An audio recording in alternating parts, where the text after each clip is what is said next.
seseorang tadi dia uji. Kadang-kadang dia berobat lama masanya, bertahun.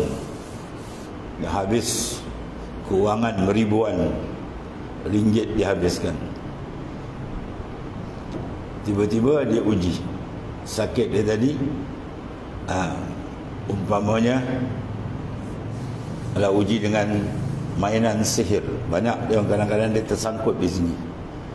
Sihir benda yang wujud, tetapi hakikatnya tidak ada memberi kesan pada hakikat. Sakit yang kena, umpama dia main sihir, kena seorang tadi, kena tu hakikat daripada Allah Ta'ala. Dia ada dua hikmah. Satu, menguji orang yang disihir. Satu lagi, menjadikan lebih jauh sesat orang yang bermain sihir. Dengan benda tu dia lagi jauh dengan Tuhan. Tiba-tiba seorang insan diuji, dia kena satu mainan sihir, sakit dia tadi. Maka kalau betul iman dia, dia akan pandang ini adalah semata-mata ujian daripada Allah Ta'ala. Dalam masa dia berobat belum baik, tiba-tiba Tuhan uji lagi.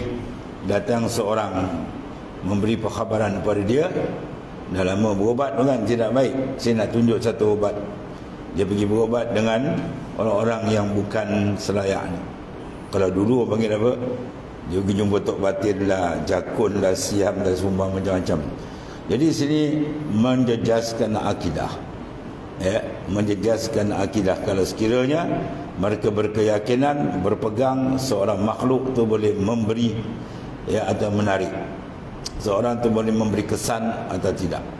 Jadi bagi ahli iman dan ma'rifah, bila dia beri orang yang ahli iman, dia akan memandang tu adalah hakikat dari Allah sebagai ujian. Adapun sebab-sebab yang disebutkan tadi, itu semua sebab zahiriah. Hakikat benda tu dah ada pada azal yang disebut oleh Rasulullah SAW, Masya Allah kan wa ma lam yasha' lam yakun. Apa yang dikenaki Tuhan itu berlaku. Mana yang berlaku itu ialah kehendak Tuhan. Zahirnya, puncanya itu sebab-sebab itu lahir bayangan saja. Hakikat dia adalah minallah.